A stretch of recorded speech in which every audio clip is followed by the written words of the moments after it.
پورته کېدی.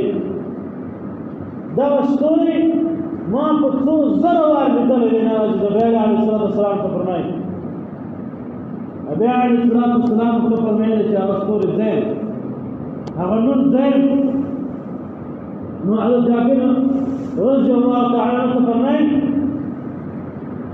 زما نور الله جل جلاله په څلور حصو تقسیم کړی.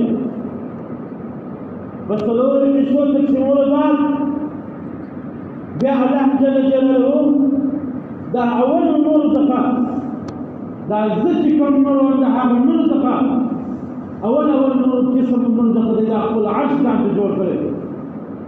دوم نور څخه جنت کې جوړ کړی. لدریم نور د دوم نور څخه ارواح عالم ذکر اسماننا انس جن نباتات شجرات